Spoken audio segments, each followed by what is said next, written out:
Welcome to a special edition of Shop Talk, this time dedicated to the land of the living skies, neighbors to the east here. My name is Mackenzie Wilson. Sorry, a little bit rusty here. And I've got alongside me Amanda Bolan from local investor in Saskatoon and also a board member on the Saskatchewan Landlord Association. And our guest tonight is Cameron Chiquette, the Executive Director for the Saskatchewan Landlord Association. And we've got some kind of cool tidbits doing. I know, Cameron, you've been working behind the scenes to bring some more value-add services to the rental house supplying community here in Saskatchewan in Saskatchewan. So kind of wanted to showcase that. And for the people that don't even know what the Saskatchewan Landlord Association is, which I hope isn't too many, but I want to get that awareness out in the community too about what you guys do and the value that you provide to the membership. So without further ado, I'll probably let each of you guys introduce yourselves. Amanda, since you're a little bit more experienced, I'll throw you down there. And who's Amanda if they don't know you? I don't know about more experience. Cam has quite the resume going for him, but I'm Amanda Bolan. I'm a rental housing provider here in the Saskatoon area. We are investors and developers, so do a few different hats in the real estate space, and we manage 25 doors in-house and growing. Nice. And Cameron.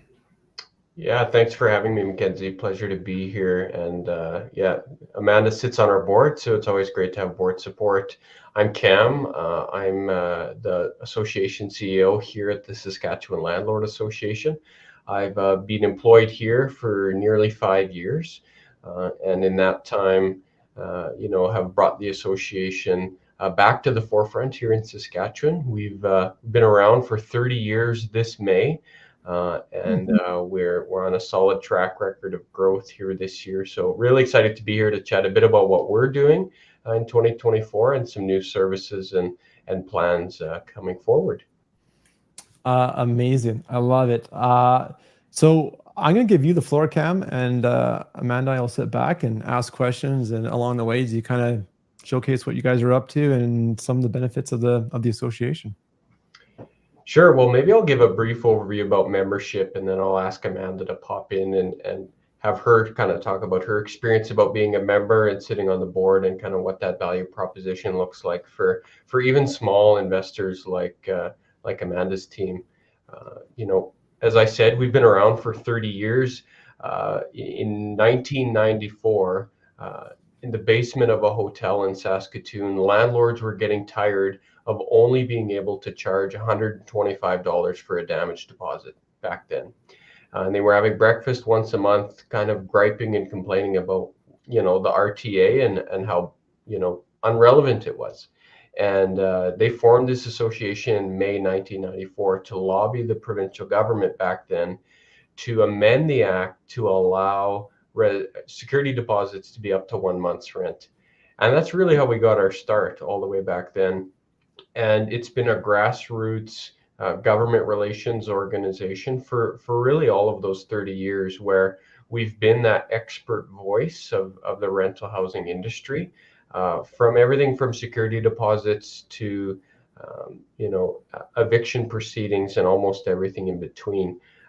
We're on track by the end of the year to hit 1,000 members across the province, which is amazing. Good for you. Yeah, which is nearly doubled to where we were about 5 years ago. So we've been consistently growing and professionalizing the association.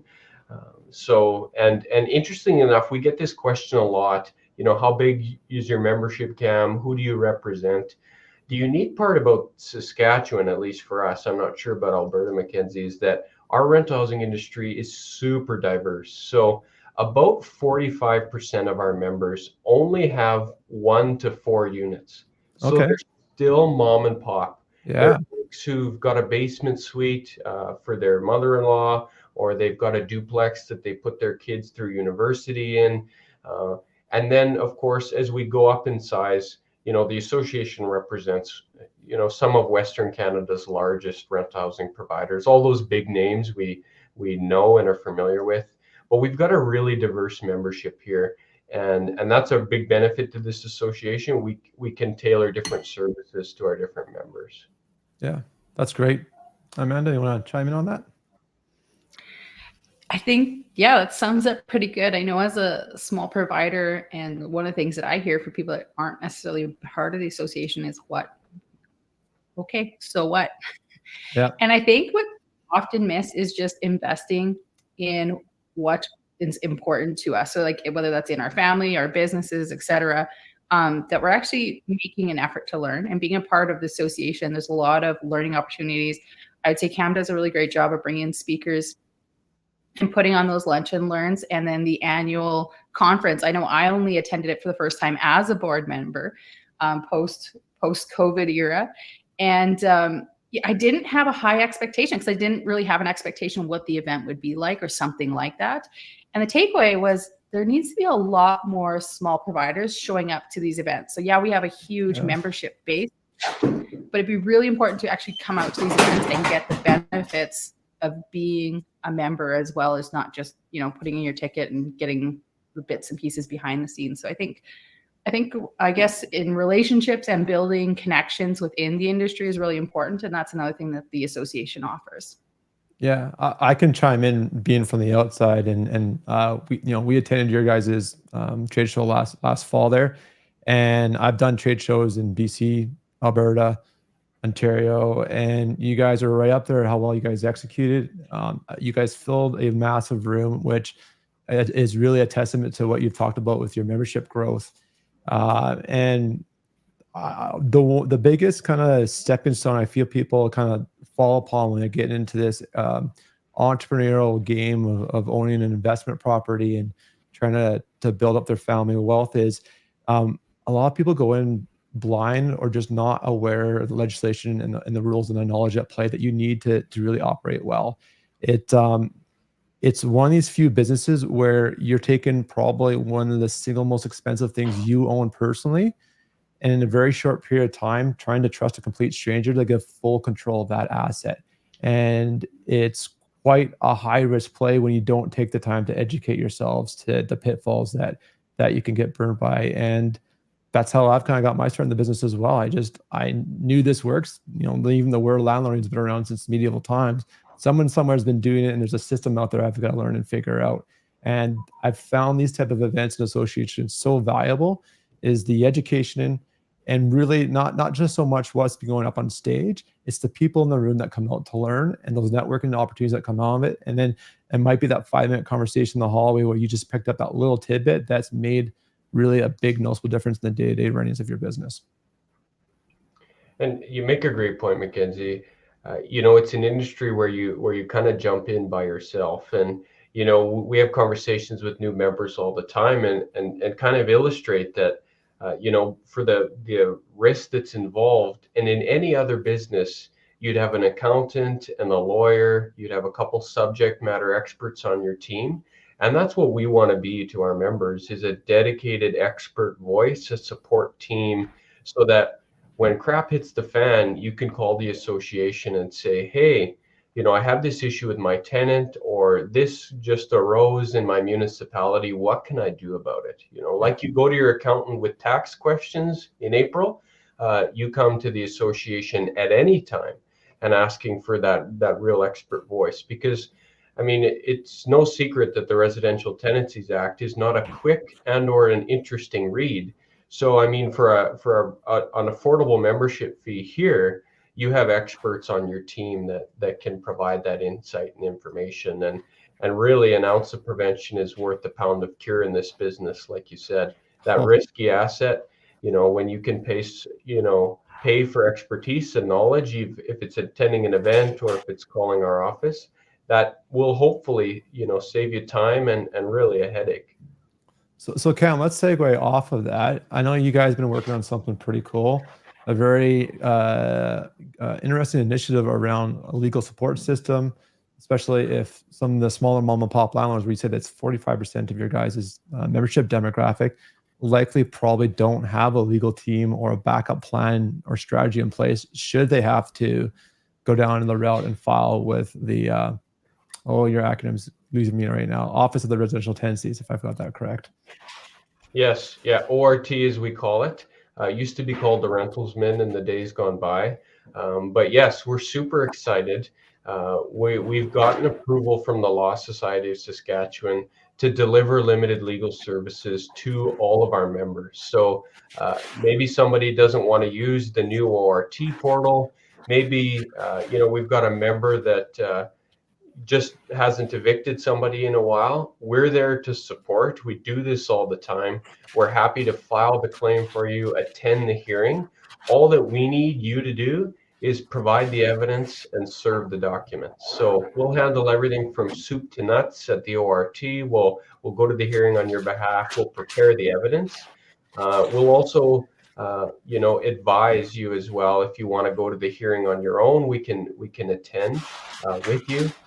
So lots of different options under the umbrella of limited legal services, but it's something that our members asked for really when I first started here almost 5 years ago, and we've jumped through the hoops with the Law Society and gotten approval. So affordable rates, cheaper than a lawyer, and we know that lots of our members don't qualify for legal aid, so we've kind of priced ourselves right in there. So it's affordable, and we can do an immediate rent arrears eviction claim in about 45 minutes, which is really fast compared to someone who hasn't done it regularly. But we know the system, and the benefit that we've always had at the association is we have a direct line to the ORT and have extensive relationships to make sure that we can have those questions answered and meet with the leadership team at ORT regularly. So we're in tune with what's going on there and can pass that feedback on back and forth. So we're super excited about the service. It launched in January, and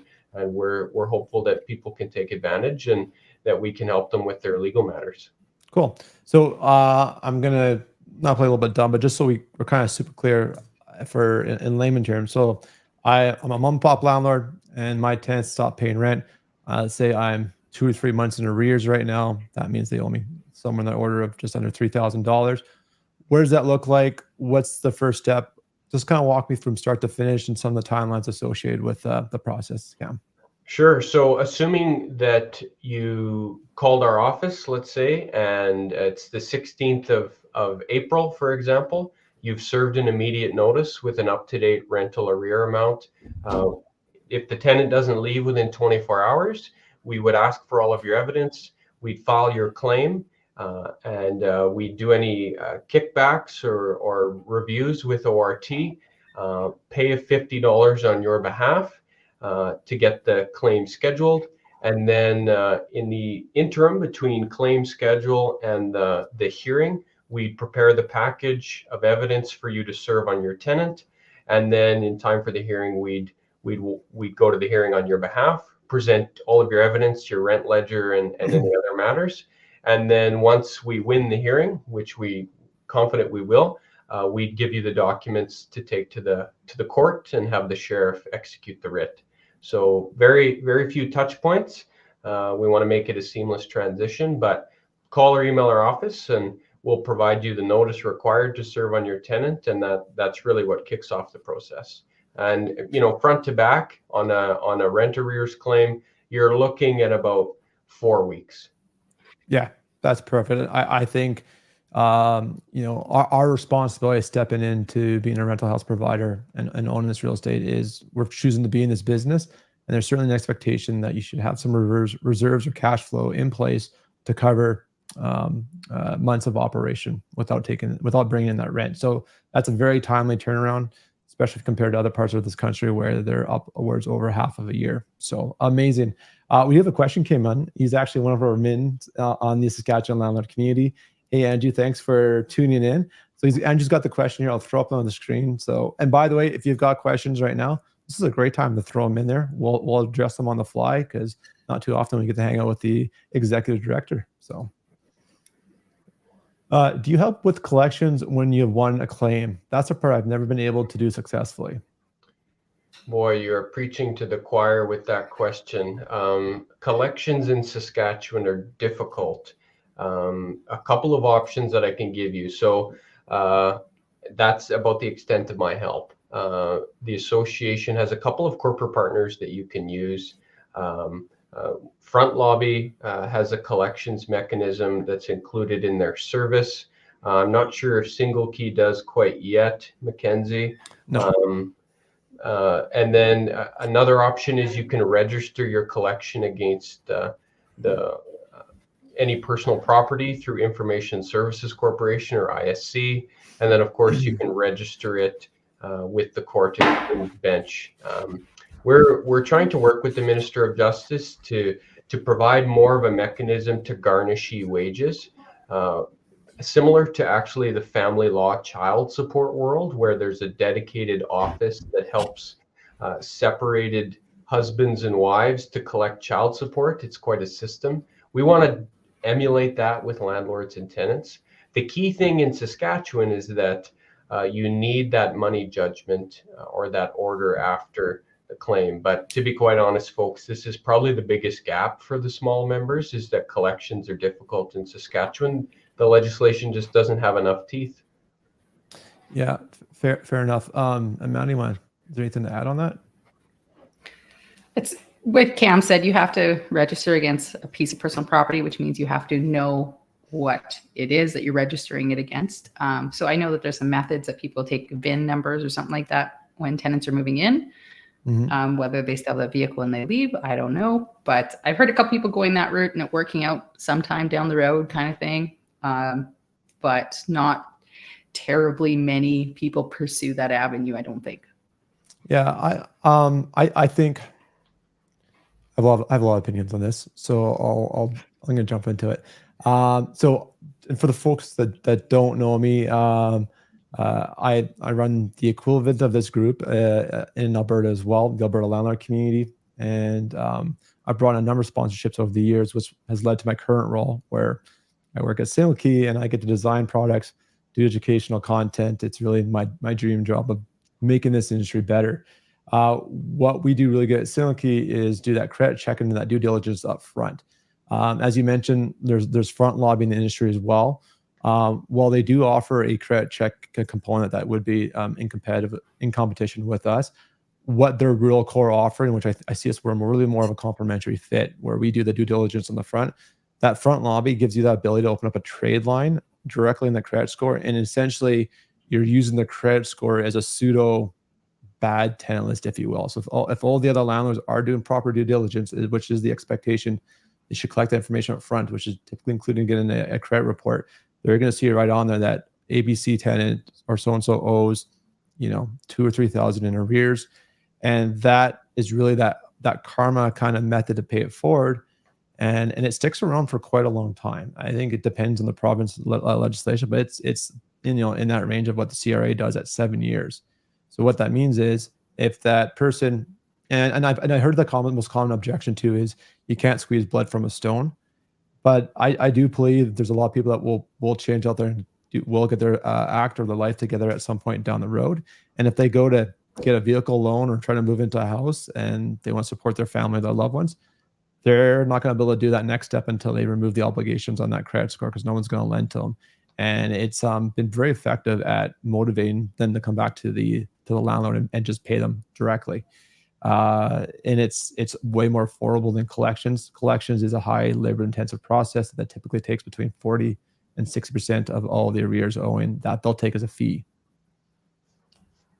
Yeah. And even if you go through the sheriff's office and like at the court, they're charging you, they won't charge you a percentage, they'll charge you a flat fee. But to be quite honest, they're under-resourced. They're a part of the government, and they're just not getting to these collections as well as they need to be. It's not their specialty. So fair enough. All right, Andrew came back with another question here. Let's throw that up. Is it possible to garnish someone on social assistance, even a token amount of, say, $50 a month?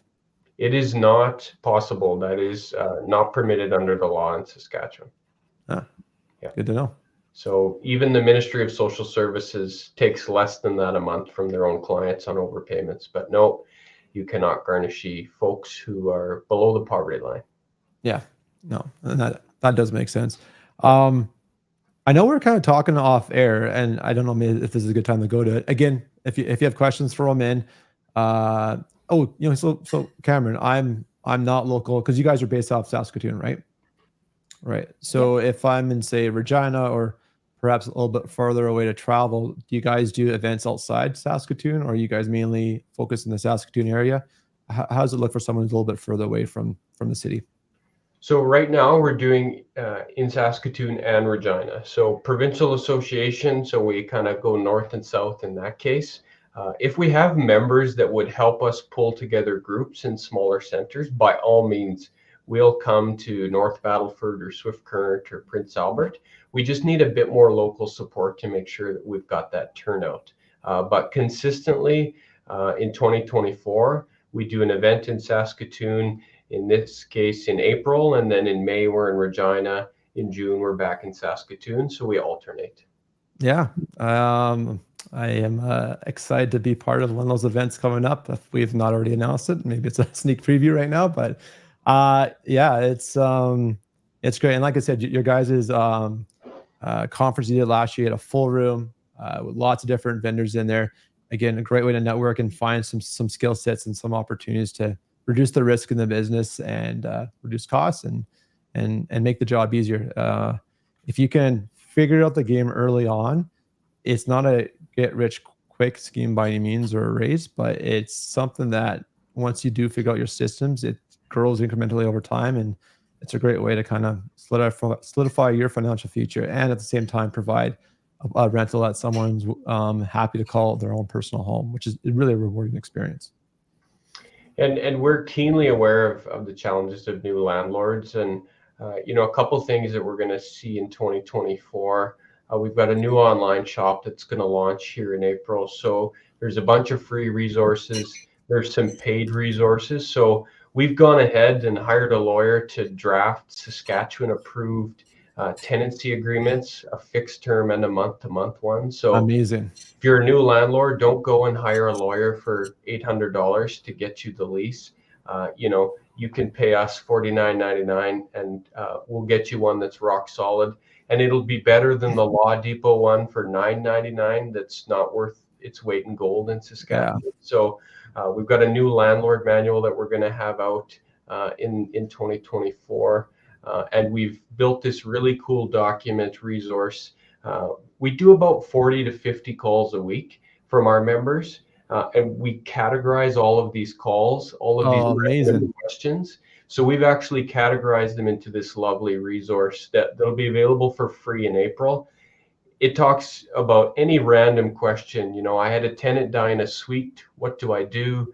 How do I sign a payment plan? A whole bunch of different questions. So, and it'll be a living document that we'll keep updating. So that's going to be so valuable. I love it. Yeah, we're all about those resources that are cheap and easy and answer those random questions you have as a new landlord, or even if you're not new and you've got some new tenants and new situations arise, we're here to help. Yeah. And going back to like, if you're unfortunately going down that road of having to handle eviction, one thing I've seen our eviction experts in Alberta excel really well with is they've done it so many times. They have that evidence. They'll help you organize your case so it's clear and understandable. But they're so in tune with the process, depending on which TDO. I mean, ours are called TDO, which are tenancy dispute officers. They know their personalities. They're going to weave that story and say it differently from if it's the officer A versus officer B on the hearing. They're going to know how to articulate the best way to appeal and get your case won. And I think that right there is so worth the value, and it's a great opportunity to kind of work along and learn from someone that has their system in place, and then you can make that decision next time if you're comfortable enough to do it. And I've seen, another common mistake you just kind of highlight on that eviction side. I've seen where someone starts the process and they don't present their case well, or they don't do it right, or they don't use the right vocabulary. And now, instead of getting awarded an unconditional order, they might have a conditional order where the tenant has to pay rent, and then it might be 1 or 2 months, or it might be something that they didn't want, and it end up costing them another month's rent, which in most cases now we're in around that $1,000 or more, depending on where you're renting from, and that already your guys' price point is well below that. So it just makes, if you're unaware, just default to this for the first time and learn from an expert, so you don't spend your own money more than once to learn the right way. Couldn't agree more. We're here to help, and we've got a great team that'll be alongside every step of the way to answer all those scary questions when you have to deal with ORT. For sure. Okay, another question that came in from Shu. What do I do if the tenant on social services who made thousands of dollars of damages? Well, we just said you can't really do collections against them, but that doesn't mean their credit score is not off the table, which again, we're talking earlier about front lobby. It's basically a mechanism that allows you to open up a trade line, which is kind of like an account that shows up on a credit score that's negative, that does not look good, that you can update in update in real time as well. So if you start with month one that has only like say $2,000 in arrear, and then month two is $2,500, then month three is $3,000, you keep adding that amount, and it's only a one-time fee, and it's very economical. And again, I do believe that some people, most will try to improve over time. And worst case, you don't get any money. Well, the best case there is you've helped hopefully someone else avoid having the same problem and made it more difficult for this individual to reoffend again. Absolutely. And if you've got a letter of guarantee from the ministry, by all means, file it at ORT, and you'll get that nominal amount back from the ministry. It's not much, but if you have one, go ahead and exercise it. Oh, I didn't know that. So when you say you get back the fee, is that like the initial fee you paid to do the legal process? No, the letter of guarantee for some social assistance clients is where the ministry guarantees a portion of the security deposit. So if you can claim that portion, that letter of guarantee, the ministry will pay you out for that fee. It's not the whole security deposit. It varies between $450 and $750, I believe, but it's something if you have a letter. Well, and can you do this online, or does that have to be done in person? You file through ORT, the portal. Oh, well, for $400 to $700 to spend 15 minutes of putting some paperwork through online, might not sound like a bad ROI in my time. I think I might be able to do it. I would try it if you've got one. Yeah. Yeah. Awesome. If there's any other questions, I mean, that's kind of it. I'm really glad. Thanks, Cam, for hopping on and kind of showcasing the association. Amanda, I like dragging you along as well. So thanks for chiming in too. I don't know if there's anything else to raise. I know we're kind of talking. We can get into some news. We've got actually a bunch of people watching online. There was a major announcement today at the federal level. So that's I'm just going to say I'm concerned, and it raises lots of unknown questions. If you haven't heard, I know Cameron, do you want to kind of, sure. You did a press release, right? Again, another great example of what you guys are doing and getting that awareness out there. Cam, take the stage here and walk us through it. Sure. So yeah, check out our socials. We released a statement in response to the Prime Minister, Justin Trudeau, announced three kind of things targeted specifically to renters in the industry. One is a $15 million rental protection fund or tenant protection fund that will be delivered provincially to legal aid clinics to help tenants fighting evictions, etc. The second is amending some banking rules or a charter of some sort to allow or to encourage rent reporting through online programs so that tenants who pay their rent on time can build their credit. But the third, probably the most interesting piece that we were chatting on before we came on the show, was a renter's bill of rights, which has described with a couple nuances. One being their proposed bill of rights, and it's very vague, folks. The devil's in the details here. But they did say in the news release that they would require landlords to disclose the price history of the rental unit so that tenants could bargain more fairly. And then they also wanted to develop a nationwide standard lease agreement. But we're pretty concerned about the fact that the federal government wants to meddle in the provincial housing jurisdiction. And that we're going to try add another piece of bureaucratic red tape or whatever this looks like, Mackenzie. Devil's in the details, but overall, we're a bit concerned about what direction this might be going. Yeah. Amanda, I know you have opinions. Do you want to share one? I think, yeah, I guess it's like a hurry up and wait and see, because these announcements come, and like Cam said, there's just so much that's just nuanced. We're like, okay, but what does that mean? And it's kind of like the underused housing tax. It's like, what does that mean? Yeah. So I think, I don't know if I'm freezing up here, but it's kind of one of those things that's just hurry up and wait and see. I know Saskatchewan, I feel, is very balanced. We aren't heavy one way towards the renters, and we're not really heavy towards landlords. I think it's pretty balanced, and we have a pretty fair and equitable market here in Saskatchewan. And so it'd be unfortunate to see that meddled with when it's being handled at the provincial level here. I mean, we're some of the most affordable in the country. And even Alberta, you guys are doing well too. But here in Saskatchewan, we're some of the most affordable in the country for people to live. And so why would we mess with that? That's so well spoken. You know, and we're kind of talking about the pros and cons of disclosing previous rent amount to a new prospective tenant. And I just see it as it's just an opportunity for conflict and to cause fight and stress among both parties trying to make this work. Whereas I think maybe a more appropriate measure to help a tenant understand if the price being offered is competitive or not is perhaps a comparable rent comparison, the same way you do an evaluation before you list your house. Look at the rents in the area on a comparable product, same number of bedrooms, all that good stuff. And are you within reason of that? And then that totally makes sense, because again, this is a supply and demand model where it's driven by how much supply and how much demand's out there. So historical rents may not even be applicable, especially we're talking about the example if we've got a really generous or thoughtful landlord that's had an amazing tenant for 15 years, and now they've come back on the market, and that rent could be 50% below what current rents are, or substantially lower. And all of a sudden now the next tenant that is an unproven entity is now demanding that they should have something similar to that. It just creates a fight without any value for any parties involved. Yeah. And it could deter, like you said, it could deter the positive side where somebody has, you know, let the rent stay below market. Not saying that all do that, but there are situations where that happens, especially in the mom and pop space. And we do have a lot of mom and pop landlords here in Saskatchewan. Yep. And if that's happening, it could de-incentivize that, you know, where they're a little bit more mindful, like, oh, I better not do that, or I could cause problems down the road.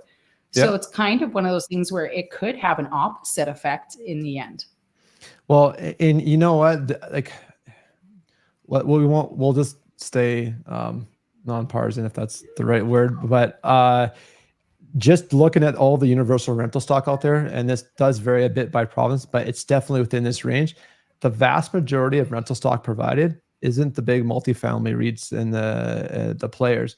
It's us. It's mom and pop players, and that split, well, it varies by province by about 5%. It's somewhere between 65 and 70% of all the rental stock is provided by mom and pop players. So we're the vast market share or line share of the rental stock out there, and policies like this or legislation like this, there's a lot of unintended consequences that I fear will have a lot more negative than positive effects in the industry, Canada-wide. Yeah, and you know, I had a member call me today concerned about this, and he made a great point. He said, prairies often get lumped in with housing policies that are created for Vancouver and Toronto, right? And I think that's pretty accurate here, right? And the benefit of something like this is that, as I said before, housing is a matter of provincial jurisdiction. The Residential Tenancies Act is ours here in Saskatchewan. It's yours in Alberta. So, you know, our relationships with existing provincial officials are going to have to come in handy here. But it's unfortunate that the federal government's kind of taking a nationwide approach to something that in Saskatchewan we don't need. Like Amanda said, we're the most affordable place to rent a home.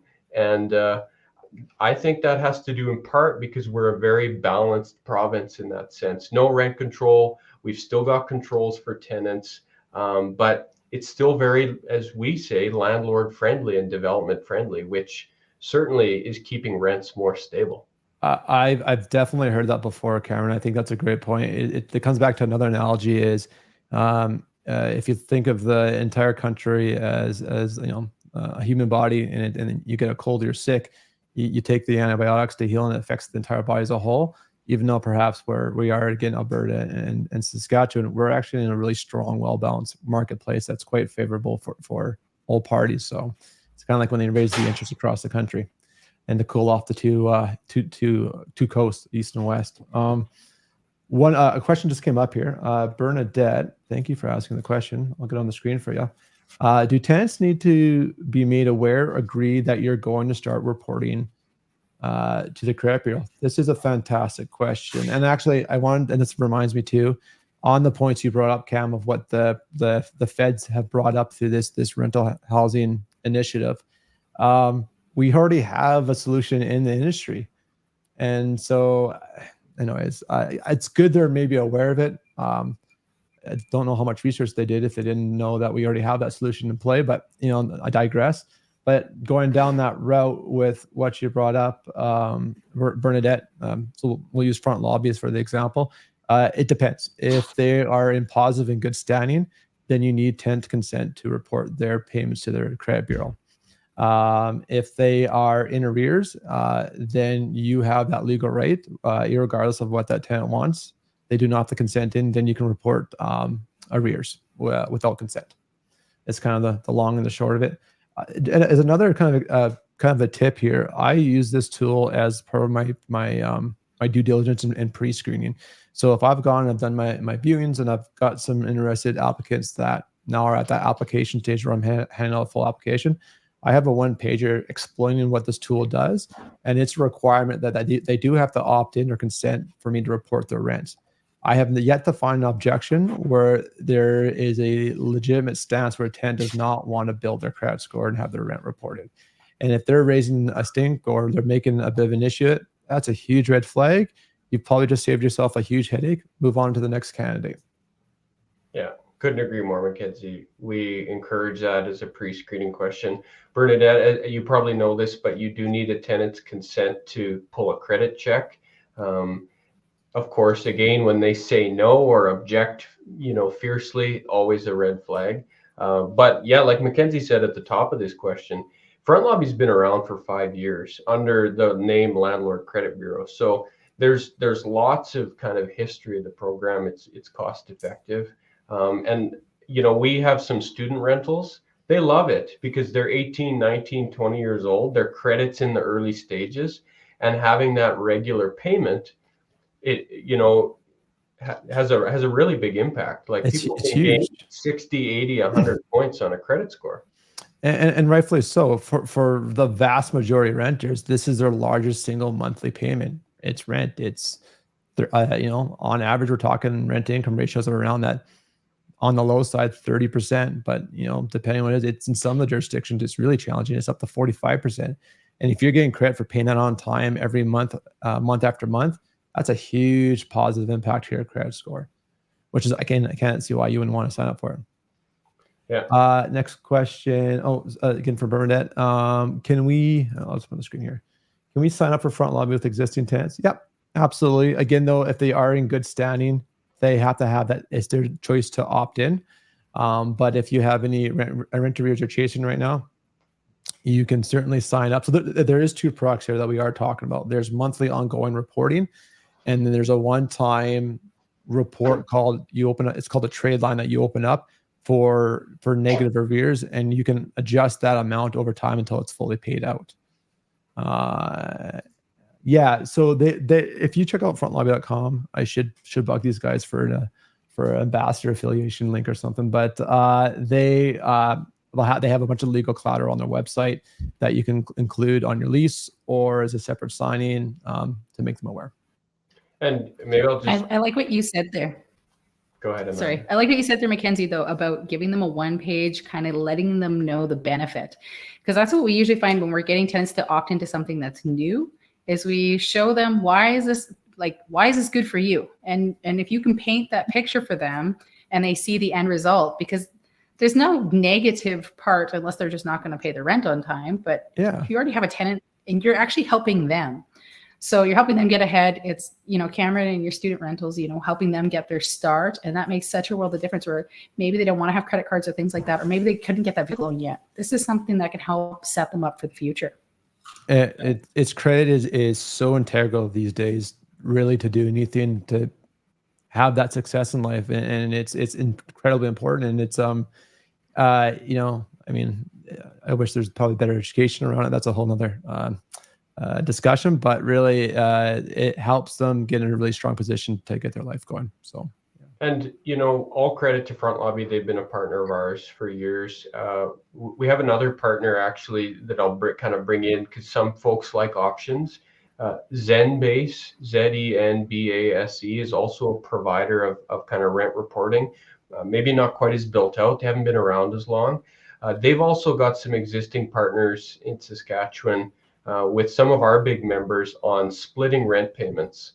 So for those folks who are renting to maybe lower incomes, that split rental payment where Zenbase pays you all of the money on the first, but the tenant works out an agreement with Zenbase to split their rent payments. Huge help for folks who are getting paid every 2 weeks. We just did it with some folks who moved here from South Africa, tighter income. That split rent payment is such a help to make those pay periods last a little longer. You know, another easy to use tech company that has that rent reporting function. So if you'd like another option to investigate, Zenbase might be one for folks. Yeah, very cool. Yeah, I'll probably do one shameless plug. I'll keep it simple, but we just released international credit checks. Pretty excited about that. We also have dual credit checks now, so we do both checks with Equifax and TransUnion. I've done a study. I've looked at well over 50 reports for the same individual at both bureaus, and I was shameless to say I was under the same impression. I think most of us are, that they're generally the same. They have a lot of overlap, but there was surprisingly a noticeable difference that was unexpected. I think kind of looking through it, it's probably because there's a cost to reporting, but from a business perspective, so they typically pick one bureau over the other. So it was quite interesting seeing some of the variance between the two reports. But we're just, again, our goal here is to arm you with as much accurate information at the very beginning of your due diligence process, so you can make that most informed decision in your tenant selection. So some pretty cool stuff coming down the pipe, and it is Fraud Awareness Month here in March, and we just did a really cool webinar too, talking about how to look at interact e-transfer confirmation emails, digital documentation, how you can kind of look for signs of red flags if there's been changes or alterations. And we also did a discussion around service animals and emotional support pets, and what that means for you as a landlord. But another day, maybe another dollar, we'll do that. So maybe we'll wrap it up. I don't know if there's any final thoughts or notes. Cameron, probably a simple question. I'm interested, how do I find you? What's your website, contact information, that good stuff? SaskatchewanLandlord.ca, Saskatchewan Landlord Association on Facebook, SK Landlords on Instagram, same thing on LinkedIn. By all means, you can search me in LinkedIn and send me a DM there, and Saskatchewan Landlord Association.ca for our website. All the information's on there. And you know what? We answer on the second ring here at SKLA. So if you want to talk to a real person, give us a call. Landon and myself are here to serve you and answer any questions. We're happy to help. Yeah, you haven't hired the AI assistant yet. That's for tomorrow. Okay. We like the personal touch, a little old school here. Yeah, and I know, Amanda, thanks for your time as always. If you've got a plug out there, feel free to share it. I'm just going to throw one last thing in, and that is with the association. I believe April 10th is our next in-person event for Lunch and Learn. Am I correct there? Yeah, in Saskatoon. In Saskatoon, yeah. So if you got some time, it's Death, Drama, and Drugs, and it'd be good to see you out. I know I plan on being there, but it's something to Death, Drama, learn and about Drugs? the side. That is a punchline if I've heard one. That's a hit name. Yeah, and save the date, folks. October 9th and 10th is our conference here in Saskatoon. Amanda mentioned it earlier. So we're celebrating our 30th anniversary with a big party on the 9th, and then a great day of networking, trade show, and education on the 10th, all in here in Saskatoon. So save the date. Very cool. Yeah. And I'll pop out and say hi in June sometime.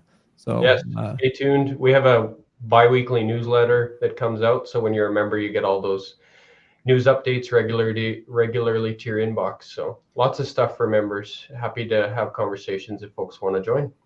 Yeah. Perfect. Well, let's wrap it up. Thanks, everyone, for your time.